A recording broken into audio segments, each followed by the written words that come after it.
ngeen jëf mbokk yi ñuy seetaan dalee nag jàmm ci seen télévision à Bargny tey nag ñu def benn émission boo xam ne spéciale lu ñu réeroon maanaam dañuy dellu démb ci cosaan fi ñu taxaw nii nekk na ab béréb boo xam ni yàgg na lool quartier Marnane fii la newoon duñ ca yem dinañ dem tamit Mbot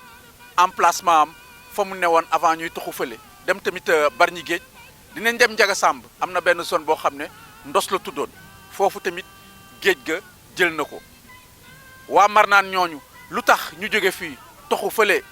ca gannaaw taliba waa Mbot lu tax ñu toxu fële te fii moo nekkoon seen cosaan tey jii nii loolu la ñu fas yéene waxtaane ak ay kilifa ñoo xam ne dundoon nañu moment yooyu mu mel ni rek ci àdduna am na ay nit yu bëri yoo xam ne déplacé nañu leen ci wàllu aménagement du territoire loolu la ñu fas yéene waxtaane tey ñu dem xooli Marnane Njaga Samb foofu ca ndos ak ñii di Mbot lan moo tax ñu déplacé woon léegi lay doon ñaani baj na jala baba jaba ñaani baj na jala Marnane mu ngi woon ca kaw Mbot ca booru barrage bi foofu la daaw ñu woon sax Marnane la tuddoon mag ñi daaw ñu ooyee Marnane la tuddoon ñu ñëwee fii la Marnane am kon amoon na benn góor bu dëkkoon Daaru Baye Issa Diop bu ma saan jógee Daaru buy ñëw Marnane dinaan maa ngaa dem Marnane googu nag ba muy toxu boobu juddoogul kon man na bi mu fi ñëw ay vers 1916 17 18 après si loolu lañ si xam lañ Marnane ñëw fii sama maam moo fi jëkk toxu ñëw fii Marnane googu moo ma woon si Bargny waaw ñu ñëw fii la ñu ñëw dëkk déplacement bi nag li ko waral combul duma ko mën xam mais xam naa ne sama maam moo jëkk toxu si fii sama maam Góogi Jóob moo fi jëkk toxu bi muy ñëw moo nga ànd ak goraam ak kër ba Aliou Samb mi nga ànd ak goraam jigéenam moo newoon foofu ñu ko xam Penda Jóob Marnane moo fi jëkk toxu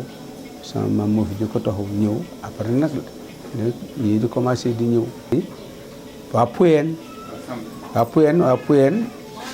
waa Puyeen famille bu mag la si Marnane parce que ñoom bokk na sax dafa mel ni ñoo laaw Marnane gépp en général ñoo bokk ak ñëpp waa Puyeen googu parce que yaatu nañu ñoo gën a yaatu sax waa Njóobeen gi ñuy wax nii Puyeen googu ñoo nu gën a yaatu fi mu toll nii waaw Puyeen googu ak waa Sambeen maam Téemour kooku sama xaritu maam la woon maam Téemour moo jur imam Daawdu Samb imam Baye Daawdu Samb mu jur adjudant Ablaye Samb major ak ñoom Samb Ousmane ak imam Modou Samb tey doom Baye Daawdu Samb boobu doomam moo fi nekkoon imam fii Baye Abdou Gaye waa Mbot la Ngayeen ak Mbot la bokk waaye sama maam la ñëw dëkkal fii moom moo yoroon jàkka ji après Papi Samba Omar Baye Ousmane waaw Baye Abdou Gaye moo yoroon jàkka ji bi mu fi jógee la Baye Ousmane Samb papa Baye ba Diop ñoom ñooy ñëwoon ilimaan yi Marnane réyul Marnane en koñ bi la commencé jaar ni dem kër Baye Amadou Dia foofu la Marnane amoon kër Baye Amadou Dia Baye Góor a Puy foofu la ne moo taxu sancu Mbot mais kii boo rectangle boobu parce que une partie ñii ñoo ngi dëkk Daaru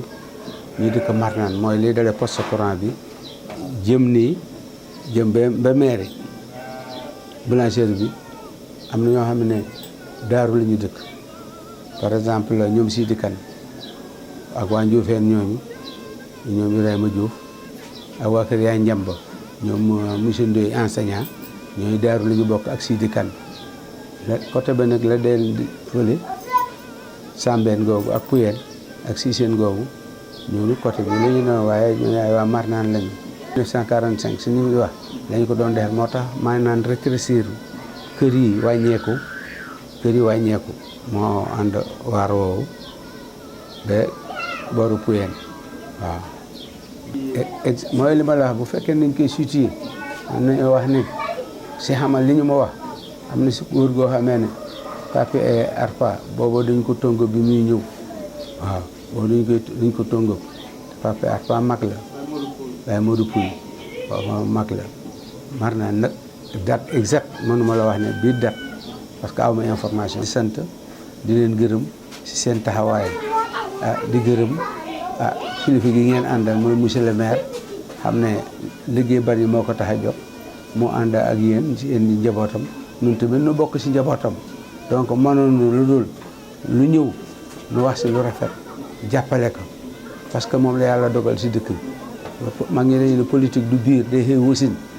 ki yàlla war a fal mooy ku fal mooy falu moom la yàlla dogal moo nekk si dëkk bi ngoon nag moom la ñuy jàppale.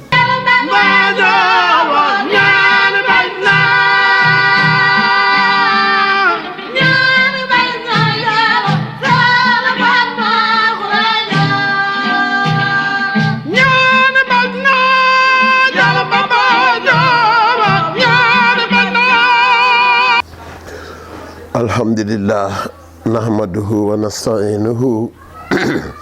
wa nastaghfiruhu wa na'udhu billahi min shururi anfusina wa min sayyiati a'malina man yahdihillahu fala mudilla lahu wa man yudlil fala hadiya lahu huwa alladhi arsala rasulahu bil huda wa dinil haqqi liyudhhirahu ala dini kulli walaw karihal mushrikun. ginnaaw bu nu sant yàlla julli si yonent bi sallallahu alayhi wa sallam ñu ngi leen di nuyu di leen dalal si barke koor gi di ñaan sunu borom bi tabaraka wa taala yéen a ngi ñëw si bés bu jëkk bi nga xamante mooy shahru ramadan muy weer bi nga xamante ne weeru ngëneel la weeru nungu ñaan la weeru jaamu yàlla la boo xamante ne bii lépp loo si jaamu yàlla yàlla di la koy fulal bon nag ngeen ñëw tey ñu ngi ñaan yàlla yàlla na ko or si jàmm ak salaam mu lépp loo xamante ne ko si jaamu yàlla yàlla na ko yàlla nungul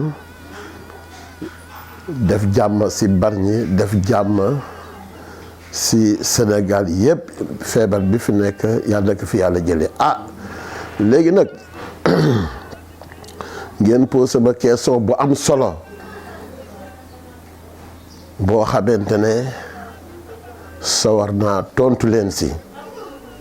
mooy bi ñu laan ñëw fii dañu nekkoon si mbër gu jëkk ga sa ginnaaw raay ba mbër gu jëkk googu nag comme ni ngeen ma ko laajee ay mag ñu nga fa woon mag ñoo xam ne mag ñu baax mag ñoo xam ne magu diine ak mag ñoo xamante ne yi magu àddina ñu nekk ay jullit mag ñooñu nag comme da ngeen ma wax yenn mag ñoo fa ne woon mag ñooñu mën nañu si tudd ku mel ni surtout bi laan toxu fii ak biir toxu bi ñàkk a waral ba yu ñëw fii mag ñooñu mën naa si tudd ku mel ni Pape Baye Lati Diop Baye Lati Diop moomu mu nekkoon conseil municipal si Rufisque parce que booba avant l'indépendance la woon mag ñooñu tey mën naa si tudd Maam Gay Seck Maam Gay Seck di chef de village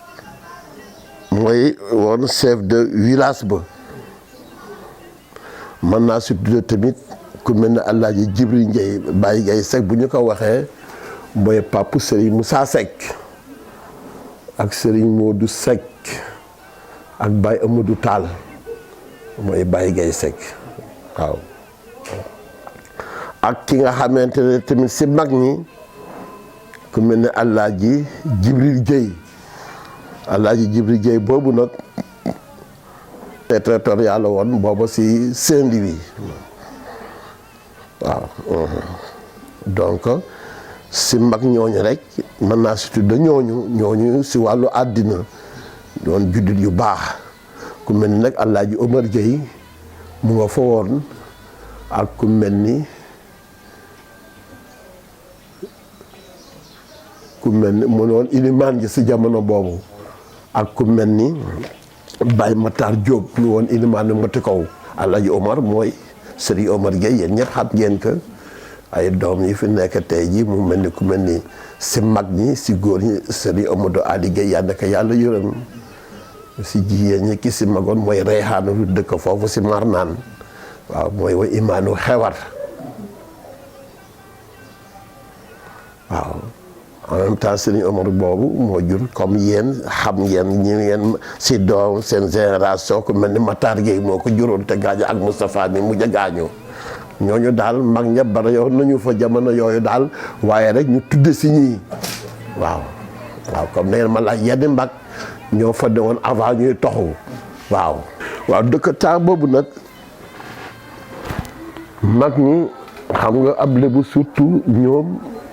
jamono boobu li si ëpp si mag ñooñu ba ñu fa newee ñii yoroon nañu daara di si jàngale diine de pour yar xale yi ñu am diine ñii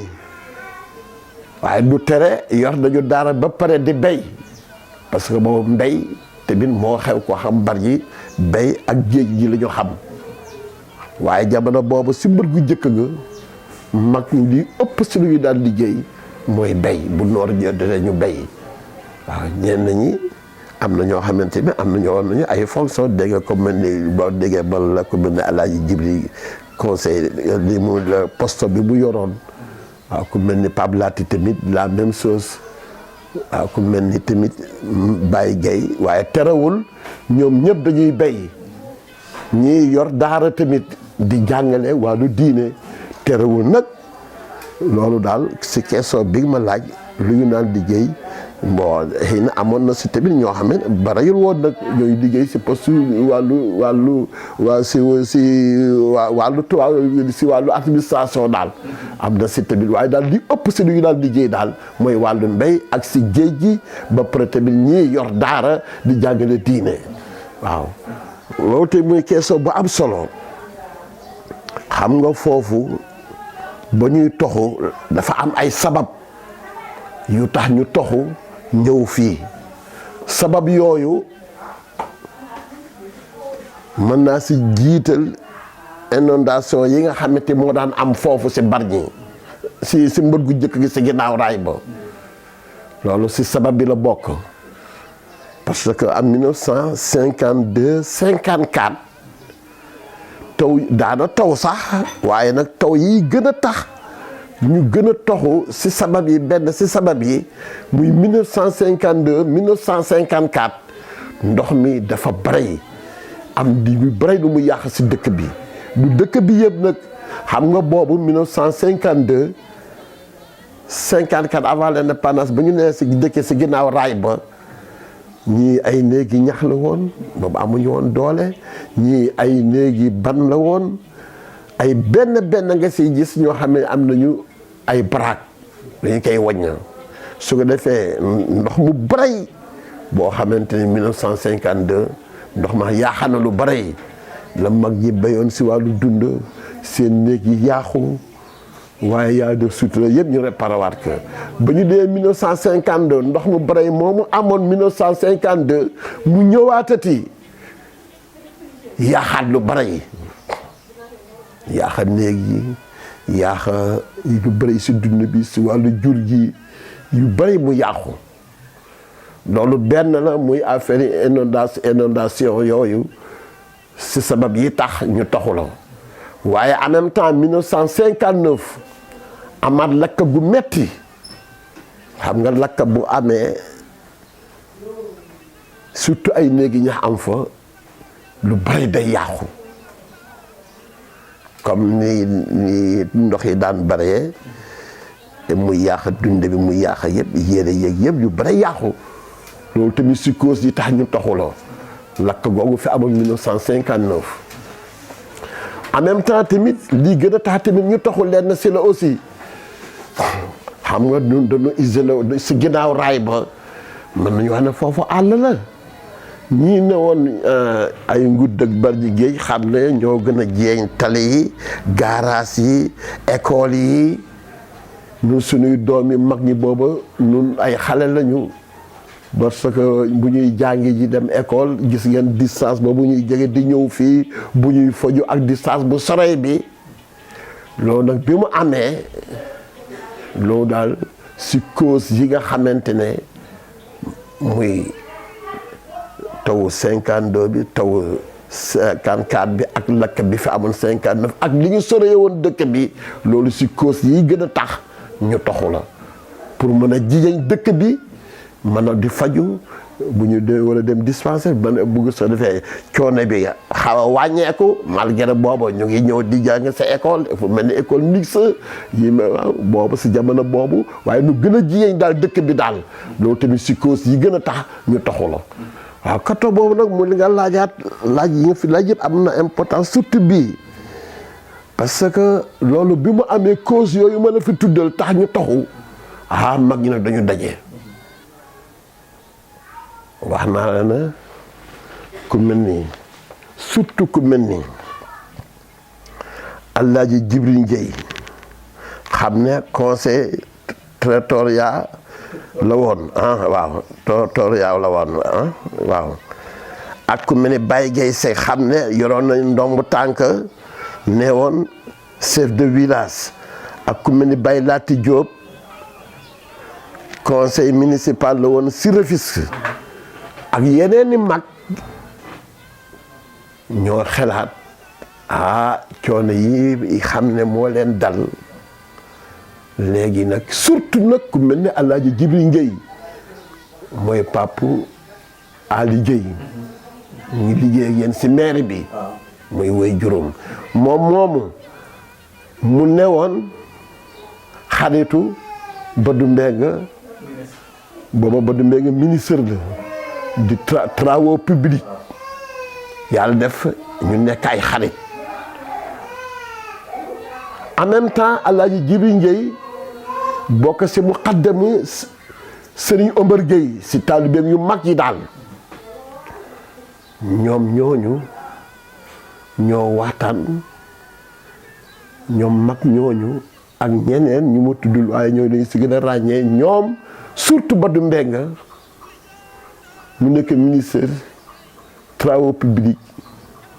xam nga dina am doole ba tey xaritoog Alaaji Jibril Gueye ñoom ñooñu ñoo waral ñoo si jàpp ak ñaani mag ñi ba lii am parce que wax naa ne Alaaji Jibril xaritu Badou Mbengue boobu Maurice Gueye nag mu ngi fii dox na si ay pas Maurice Gueye bu lii daan am tiis yooyu da daan déplacé ñëw ba Mbot boobu Maurice Gueye maire la woon si maire la woon si Tingéej ñoom ñooñu ñëpp jàpp nañu si waaye nag surtout nag ki nga xam ne mooy Badou Mbengue nekkoon xaritu Alaaji Jibril Gueye waaw ba pare Alaaji Jibril Gueye ba pare nekk muqaddamu bokk si muqaddamu Serigne Omar Gueye ko defee ñoom mag ñooñu daal ñoo sabab yàlla dafa leen dimbal ñu état bi jënd fii lu nekk ni parce que fii boobu la ñuy wax tee ay guy yu bëri la woon amoon na naam ay bayaal comme bu ngeen demee si àll bi rek boo demee si àll bi ni ngay gise guy yi léegi ngay gis ay bayaal bu ko defee ñu defar ko moo tax ñu lëtt yi ñu ñëw fii si ndimbalul yàlla ak ñaanu mag ñi ak itte yi parce que tamit ndimbal na sa fekk loxol boroom malgré daanañu ñaan ak yëpp pour mën a jóge fi waaye nag dañu si dox si surtout ku mel ni Badou Mbengue yàlla defal na sutura ñu toxu sa fii mu posé loolu question bu am solo mag ñi te waral ba ñu toxu loolu ñoom mag ñooñu ak ñeneen waaw wax fa dëgg waaye ñooñu daal si jamono boobu bi ñuy toxu ñooñu mag ñooñu ñooy ñi nga xam ne ñoo fi gën a siiw amoon activité wax fa dëgg yàlla boole leen ñu am ay relation ba tax ñu toxu sa fii si ndimbalul yàlla. waaw toxu bi mu ngi am 1962 effectivement dëgg la si la ñu toxoo 1962 si la ñu toxu ñëw fii mu tombe ko weeru koor wi ngeen fi ñëw mois de mars waaw mu mel ni weer wi passé yàlla tooba te ba ñuy toxu si weeru koor la wi ngeen ñëw fii di ma laaj lii gis nga lii la tawfiq yàlla day gis nga léegi yàlla ni mu dëppalee yàlla dafa def ba ñuy toxu si mois de ni ngeen ñëwee fii di ma posé question si toxu bi 1962 la ñu toxu ñëw fii si weeru koor mars weeru koor bés bi la dama jàpp xaw ma si ban date waaye xam naa daal weeru koor la si mois de mars waaw si lu ñu ñëw toxu sa fii bi ñu fii toxu nag am na kii jëkk toxu sa fii say ki nga xam ne moo fi jëkk a toxu muy sunu waajur kuy wax Maguette Fall buy mu naan toxu nag 62 fekk na moom mu ñëw toxu sa fi booba ñu am nañu fi toxu woon ku mel ni ñoom Serigne Moussa Mbod la dëkkoon ñoom ñëpp di ñëw fi booba toxaguñu fi ak ku mel ni tamit waa Sàlleen ñii sey ñëw ñëpp mais daal 62 daal la ñu fi toxu se bu ñu fi toxu se nag du na ñëpp ñoo ñëwandoo mocce bi dañuy ñëw ginnaaw mu yee Maguette Fall muy fi jëkk a ñëw léegi moom bi mu ñëwee après bi mu ñëwee mais dafa moom tamit si mag en 62 la fi waaye nag moom moo fi jëkk a ñëw parce que boobu mag ñi waxtaan nañu pour ñu préparer ne bés tal dinañu ñëw groupe booba defar nañu kii bi dëkk bi bu ko defee mocce bi ñu ñëw su ko defee xam nga loolu li tax ñu ñëwoon dooñu bu ko defee ñenn ñi dañuy jàppale ñenn ñi seen mbokk ñun ñëpp ay mbokk lañu mbot gi yëpp boo ko xoolee ñoom ñëpp ay mbokk lañu ñii dañuy ñëw jàppale ñeneen ñi seen i bagages ak yooyu ak seen i matériel ñu ñëw bu ñu ñëwee ba sanc amaat beneen kuréel bi si des moo ñii des ginnaaw bu mocc bi ñëwee ñii des ñoom tamit ñu ñëw ñeneen jàppale woon ñii ñëwoon ba sancee ñu ñëw jàppale waat ñooñu ñu ñëw sancee laaj nga ma tamit lu tax njóobeen yi fii ñii sekkeen yi fii dokor loolu ay famille la du loolu nga ma laaj lu tax njóobeen famille. da nga gis ne waa njóobeen léegi ni famille ñi dëkke woon na daal. waaw daanaka ni ñu dëkke woon nag. voilà noonu la ñu dëkkee daanaka boo xoolee nun comme man sunu kër a ngi fii nag Serigne Omar da ko xam naa am noo gënoon a jéeyee nag Serigne Omar sunu mbokk la sunu lépp la waaye dañu fiite woon ni nu soree nii sax xaw na soree nu koon ba ñu nee fële parce que daanaka daal nañu dëkke woon noonu la ñu dëkkewaat parce que waa Ngéyeen waa Ngéyeen nii la ñu dëkke woon waaw ñoom ni ñu dëkke woon daanaka moo tax mbokk gu nekk xam nga toujours dëkkandoo ñenn ñi dañuy nekk ay famille ñu féete ni ki toog noonu tamit waa Sekkeen tamit noonu kër day famille bu mag la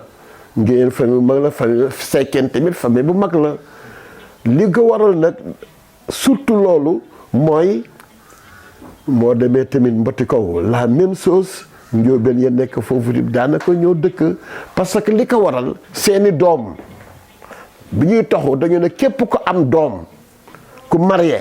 di nga am kër xam nga bu ñu nekkee si mbir gi jëkk ga way jur yi suñuy papa yi ak suñuy maam yi ñoom ñoo daan am kër seeni doom dëkk si kër gi xam nga boobu melul ni kër yi day yaatu seeni jabar seeni doom yi ami jabar ñu nekk ak jëkk ak seeni papa su ko defee ñoom ñu nekk si kër gi si génn kër gi lu man ñaar ñi wala ñetti nit am ku nekk am jabar ñu nekk seen kër papa buy waa Sekkeen wala Njóobeen wala Ngéyeen wala fala ak ku mënti doon si famille bi su ko defee xam nga loolu day nekk avantage. bu fekkee dafa ni Sekkeen la tamit ña fa am jabar dañuy féete bu fekkee na Njóobeen la même chose moo xam faale wala ak ku mënti doon rek ku si am sens am sa doom fekk nga marié di nga am kër. moo tax ñi nga xamante ne ñii dañu dëkkoon seen kër yi waajur dëkkoon ak seen waajur amuñu si kër famille yéen ñëpp xam ngeen que muy Bargny gi muy yëpp bu njëkk dogu lu ñuy dëkkee léegi nag avantage boobu la ñu am moo tax ñi 99% ya amoon jabar parce que tamit bu ñuy wax dañuy wax lu leer du question ne képp ko am jabar rek sa jamono boobu am nga kër. xëy na am na ñoo xamante ne xëy na ak pàtte la wala xëy na newuñu fi woon xëy na ñu fàtte waaye daal 99% képp ko amoon jabar rek am nga kër. mbir mi noonu wala demee moo tax lotissement yi yàlla def tamit ñu lotiser que gis ngeen mbedd mbot yi ni mu kiiwee parce que ñu defar bu baax liggéey bu baax boobu macha allah. xam nga inondation fu mu mënte am rek ñooñu dañu leen war a toxal. parce que bi du ñu bàyyi géej gi ñëw waxuma bu yàq kër yi sax muy jàmm waaye rey waa dëkk ba waa kër ga musiba la loolu kenn ñaanu ko yàlla. ndigim boo xoolee si Dakar fi ñu logé muy feneen ak feneen ñu logé fa mais bu taw yi ñëwee parce que foofu dafa nekk ay xur du place yoo xamante ne kenn daawu fa nungoo dëkk ñëw jënd ko inondation di am ñu wucce fa seeni kër dem uti yi yeneen di kat dig def nañu si ay millions mais fa mu nekk ni inondation yi ndox mi bare mi tax na mënatuñu fa dëkk ñu taxu waatu baa nag ab dëkk ba tax na Bargny géej projet boobu dañu koy rafetlu parce que loolu yàgg naa ko dégg waaye te géej gi te it am na ñoo xamante ne ñi jóge nañu fa uti kër wala xam naa si dara te yéen tamit xam ngeen si dara ñu fa dëkk ñoo xam ne géej gi dafa ñëw bi yàq seeni kër yoo xamante kenn mënatu fa dëkk ñooñu ay benn yoo xamante dañu mujj bàyyi seeni kër dem taxu boo nag état bi mairie bi bu utee place te xam ne géej gaa ngi ñëw te toujours géej day gën a ñëw rek bu amul sécurité benn bi su ko defee nag ñooñu utal place dañu fa war a jógee du tere d'accord ab lébu nag fa mu dëkk surtout muy ki nga xamante ki day liggéey si géej gi mool yi duñu fa nungoo jógee waaye nag yàllaa ngi fi toujours ak lu ñu si biir Bargny la du tere bu ñu bëggee napp ji ñu dem napp ji parce que moo gën géej gi di ñëw ñu yëpp naan àll di réccu. waaw kàddu gu mujj gi mooy di leen gërëm parce que jokkoon ñu fi def émission boo xamante ne bii ñëwoon ngeen fi di laaj si mbët ga jëkk ga imaam yi ñun ñoo fi jëkk nekk ay ilimaan ñoo wax si comme sunu comme li nu si xam ngeen teyit yéen a koy def si quartier yëpp parce que loolu ngeen di def li ngeen ñëw nii tey ji di ma laaj si mbët gu jëkk ga loolu am na xale yu bari yu ko xamul am na ñoo xam ne sax ñoo xamante ni xëy na waa ñoo xamante di nga defee ne mbot gii la ñu mas a nekk mbot mosul ñu joxe taxoo jëw fi ñu bari ñu ko xamul bu ko defee lii day tax ku xamoon d'accord di nga gën a xam ku xamul woon di nga xam ne waa mbot gii kat wax fa dëgg yàlla dañu jege fële ñëw fii am na loo xam ne dama nekk loolu dama nekk dafa raay bi si biir fi mu nekk nii pour ñenn ñu xam ko fi mu nekk nii newu fi woon muy jaa newul si biir mbot xam nga raay si biir mbot du am sécurité moo tax ñu indi ko si boori armée toxal ko fa loolu pour ngeen ñu xam ne raay bi foofu du woon cosaanam mooy woon si biir mbot la ne woon te loolu da si biir dëkk bi du am sécurité léegi ñu rëte indi ko foofu fii mu nekk nii pour loolu ñu xam ko su ko defee nañu leen di gërëm di leen sant parce que liggéey bi ngeen liggéey bu am njëriñ la yéen a ngi dem si quartier yi di waxtaan ak imam yi di waxtaan ak chef de quartier yi loolu yëpp si développement Bargny la ñu leen di ñaanal yàlla leen yàlla defal jàmm yàlla yokk leen mairie bi yàlla naka yàlla yàlla yéen ñi liggéey si maire bi ak li ngeen si yéene li ngeen bëgg si yéen ak maire bi yéene bi ngeen bëgg si Bargny si lu baax yàlla na ko yàlla defal parce que li ngeen fi def rek njëriñu waa dëkk bi la ak ñu dul waa dëkk bi su ko defee di ñaan yàlla rek yaa def jàmm si dëkk bi yaa def jàmm si Sénégal yàlla def jàmm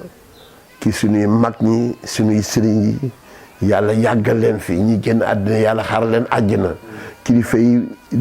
àddina bi tamit yàlla defal leen ñoom ñëpp ak déggoo ak dëppoo parce que loolu mooy avancer Bargny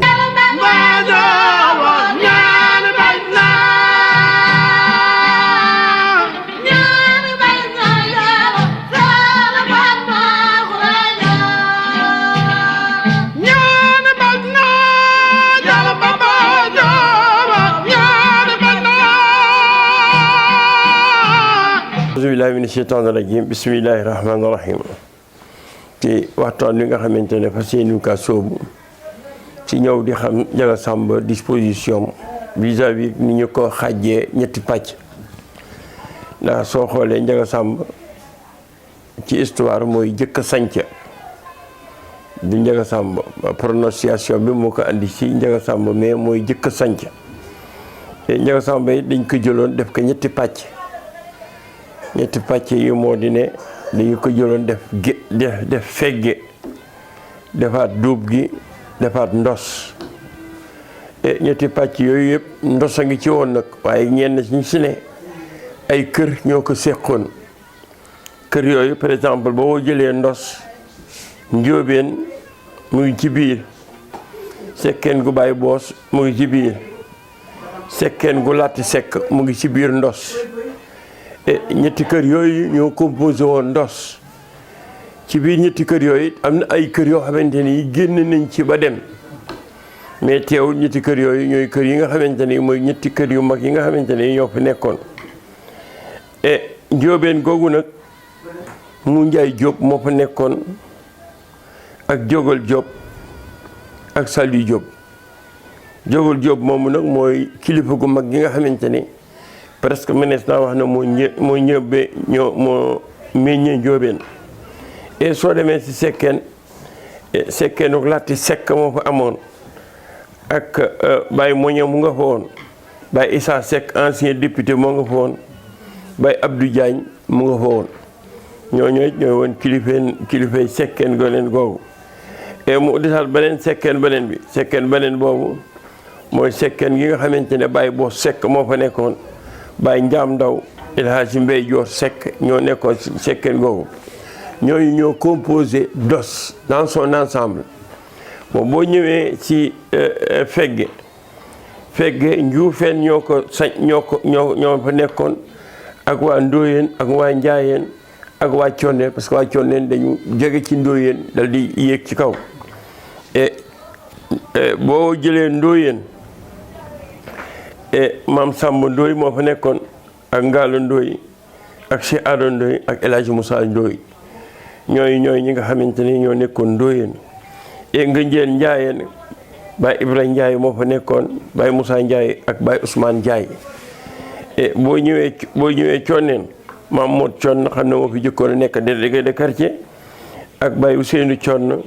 Baye Amadoun ak Baye Daouda mi nga xamante ni fi mu nekk nii pour le moment moo fi nekk délégué de quartier soo ñëwee njóobeen gu Baye Minam Baye Minam moo fa nekkoon mais mën nañu ko boole waale ak Ibrahima Diop mi nga xamante ne moo taftale doon moo fa taftaloon ak Abdourahmane Diop ñu ngi jóge ci biir njóobeen nga xamante ne moo nekk ca ndos soo dellu si waatee nga ñëw ci duub gi boo ko seetee ñàngeen moo fa génn ak Puyen ak Siiseen ak waa Ngéen soo jëlee ñàngeen da ngay gis na mu ngaati ñàng premier imam bi nga xamante ne yàlla dogaloon na moo fi nekkoon ak Amadou Ñàng ak Alsaan Ñàng ak Baye Ibou Ñàng soo ñëwee Puyen nga ñëw Babacar Puy xam ne moom meññee Puyen gépp Baye Moussa Puy Abdou Puy mi nga xamante ne moom a jur ak El Hadji Ibrahima Puy soo ñëwee Siiseen da ngay gis ne Baye Ablaye Siis moo fa nekkoon ak El Hadji Momar Siis ñu di ko wax Baye Teeka Baye Modou Sarr nekkoon jarbaat ci biir kër ga ak El Hadji Abdou Siis ak Adama Siis soo ñëwee ngeen nga ñëw fa nga def fa Njam Lokku Guèye parce que ñoo kooku si ñi nga xam ne ñoo sañca Njaga Samba si la bokk Moussa Guèye ñu di ko wax Kaaj ak Baye Moussa Guèye mi nga xam ne mooy papi El Hadji Modou Guèye ñooy nekkoon ñi nga xamante ne ñoo nekkoon ci ngeen donc ñooy dóob gi ñeneen ñi ñoo di ndos ñeneen ñi ñoo di fegge loolu daal ñetti pàcc yi noonu lañ ko diviser ci wàllu kilifteef ak wàllu dëkkindoo noonu la di man noonu waaw kër yooyu yëpp am na yu sosoon si géej mais am na yoo xam ne sosu si géej comme ñun suñu kër par exemple ñàngeen moo ko protégé woon ndóoyeen boo demee côté fegge ndóoyeen moo fa nekkoon ak njaayeen nga toftale suñu kër door a andi sekkeenu Baye Boos ak mu sek ak Baye Issa fekkee mu fekk ji nu mu tudd ndos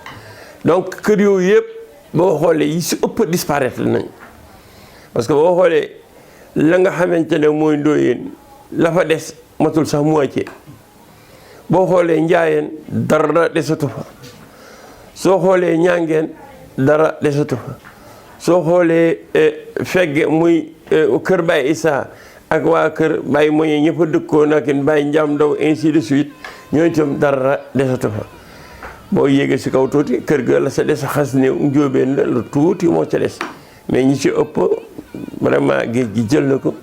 ñenn ñi am nañu moyen dem ñenn ñi dem nañu waaye si kaw ñu amal leen ñooñu ay ethnie kenn ku nekk ak la yàlla jox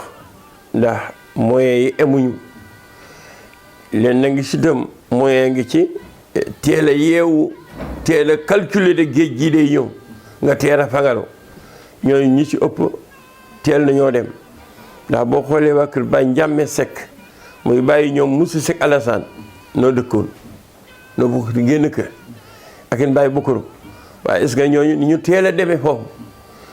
Baye Issa aussi teel na yéeg ci kaw ainsi de suite waa kër Baye Boos it teel nañoo yéeg ci kaw ñenn ñi moyen moo leen tax a teel a yéeg et am na ñoo xamante ni nag moyen amul woon ñu toog di xaar yàlla ba kara moyen di am bi moyen laata am nit ña géej gi dab leen ndax boo xoolee waa kër Baye Ngalla ñu si ëpp aussi taxu nañu mais moyen la am na yoo xam ne nag am moyen boobu ba léegi amaguñu ko ba jusqu'à tey jii bay wax moyen boobu amuñu waaw su fekkee ne mën nañ ko daal mënees na kaa def waaye foofu man sama xel da ci xaw a teey tuuti ndax la tax mooy wax ji yàgg na lool te jëf amagul ku fi ñëw nag ku ne loolu nga nuy wax naan ñu ngi ci yoonu defar ko ñu ngi ci yoonu jële fi nit ñi ñu ngi fi yoonu dimbali leen loolu la ñëppay wax ndax fii doo fi toog ñaari semaine ba ñetti semaine géej gi yëngutu te doo fi gis ñëw di télévisé di def reportage di loo laaj nuy wax waaye daal mu ngi noonu daal depuis daal yàgg lool ba tey gisaguñu ku fi état mbaa ku fi beeri yooyu benn lañu ndax ala baay ak doom jël daal jox la ay kër ay wax na nga ngi fi wax jooju nag gisaguñu jëfam parce que bu fekkoon ne dañ ko borné fi kër yi yewoon c'est le nit ñi xam avancement bi nan la mais nag kenn borné wu ko géej gi day jël nit ñi àndatu géej gi jël nit ñuy dem géej gi jël nit ñuy dem ba kër yi fi des sax néew des fi mais su fekkoonte ne dañu wax ne kër yooyu di ko doon bordeaux boo xamante ni day yëkkatu ko ba xamante ne bu si géej jëlee sax di nga xam ne fii la yem bu ñëwee na la lii ak par rapport ak la desoon nit ñi daan ci football di def lu ne vraiment di nga xam ne géej gi jël na fi lu bare parce que boo jëlee ñàngeen rek kër daara la woon kër gu mag la woon kër Baye Ngalla aussi kër daara la woon kër gu mag la woon suñu daan taal seen ab taal di pour jàng wax dëgg yàlla da ngay gis ne duñ ko def si biir kër gi carrément la mujj sa kër ga fa lañ koy defee te foofu daawu seen nun ñi nga xam ne ñoom ñoo soso woon ci wàllu saxaar seeg yooyu yëpp boo nattee loolu rek nga nattal la sa desoon yaa ngi si biir géej noonu rek nga ko mën a estimer mais kër Baye Issa ak yooyu yëpp wax dëgg yàlla ñu ngi si biir géej kër yooyu yëpp ñu ngi si biir géej léegi parce que boo xoolee Ndoyeen li ko féete woon à droite boo jàkk gauche li ko féete woon jàkkaarloo géej ab essencerie amoon dafa essencerie boo xamante ne bi amoon na 2 pièces am perron am véranda et perron boobu ak véranda beeg yooyu yëpp oto daan na ñëw ba si tefes gi ba si suufam taxaw te daawul génne dara def essence am joxe essence am après taalaat dem et foofu it ay armée la ñu foon à gauche armée yu bari géej yëpp foofu la nekkoon ni mu nekkoon à gauche fekkoon na moom mu gën a féete géej am ngar gi mboose moo ko baare woon mu am aw yoon boo xamante ne bi côté kaw bi dafa amoon Garga Mbossé côté bi njëm géej am Garga Mbossé nit ñi jaar ci biir war a dem ngaje par exemple mais soo seetee armeel yi guddaay bi rek xaw ma woon ñaata la mais yaatukaay bi lu mu bon ëppoon de 30 mètres te suñuy waajur fan leen suul mais mënatuloo xam suñuy waajur fan nañ toll fi nekk dañuy estimer rek ne bàmmeel yëpp ngi ci biir géej loolu lépp ala loo xamante ne nekkoon na fi te soo mosee nekk ci kër gi armeel yi da lay féete yoonu géej moo la gënoon a jëmee yoonu géej Garga Mbossé bi moo ko protégé woon moo tax mu xawoon fa yàgg mais ba Garga Mbossé mi disparaître la armeel yi disparaître soo xoolee pantam Njaga Sàmba ak pantam Njanje bi ñu leen di tabax pour def ci seedi ballaaw nun ñu ngi waa Njanje sax seen pant mu gënoon a kawe sunu bos tey jii sunu bos la sos si géej te sunu bos ba nu ko fay def pour mo si jëli ji sunu mbaal yéen waat ko si sunu pant problème bu métti la daan ak coono bu dul jeex mais boo xoolee pantam Njanje pantam Njaga Sàmba léegi bi nga xamante ne ñoo nekk nga je benn gaal ak filaatu ne moo fi mën a wat coon bi parce que mu ngi géej lépp disparaître ji julli ci Muhammadun sallallahu alayhi wa sallam di wax ne dige bor la loolu xamante ne état daf ko nësër muy lu baax lool di dimbali nun ñëpp nun ñu xay population bi wax dëgg yàlla nu ngi leen di fàttaliwaat ne waaye nañ ci taxawaay ndax kat nawet baa ngi ñëw te bu nawet bi ñëwee dana yàqaat te su sax yàqaatee ñu ñëwaat ñoom ak seeni wax téeméeri wax nag bu ñu ko seetee ba juróom-ñaar fukki yi jàll téeméer ba soo ko waxee di ñu wax rek waaye duñ ko gëm. mbokk yi li moo doonoon seen émission li ñu réeroon mu mel ni rek gingeeku nañu ci li nga xam ni moom lañ leen annoncé woon parce que tey dañ leen woon ne di leen wax ay quartiers yoo xam ni dañoo amoon fii ci Bargny ñu toxu muy Marnaan Mbot ñu dem fële Njaga Sàmb tamit waxtaan na fële ca Ndos te ñu gis ni foofu tamit lii di géej gi am na ay kër yu bëri yoo xam ne jël nañ ko prétexte bi mooy ñooñu nga xam ni ñoom la géej gi jël seen kër ñoom la programme bi di PROVEC maanaam relogement ñi nga xam ne ce sont les victimes de l'érosion côtière ñii géej gi jël seen kër ñooñu la ñoo faskee ne yóbbu leen foofa nga xam ne fa la Marnaan nekkoon ak Mbot mu mel ni bu ñu xoolee ci aménagement du territoire yàgg na ci jamono ñoo xam ni ay fait naturel da leen dab ba jëlee leen fa ñu dëkk ñu toxu daa mel ni histoire mooy retourné waat ñoom waa Bargny Géej ci projet bi nga xam ne mooy projet mairie bi jëm ci reloger ñi nga xam ne ñooy la population victime de l'érosion côtière zone boobu la ñu jëm mbokk yi li moo doonoon seen émission lu ñu réeroon di fàttali rek la xewoon démb fii ci Bargny di leen joxe rendez-vous beneen yoon ci beneen émission jàmm ak jàmm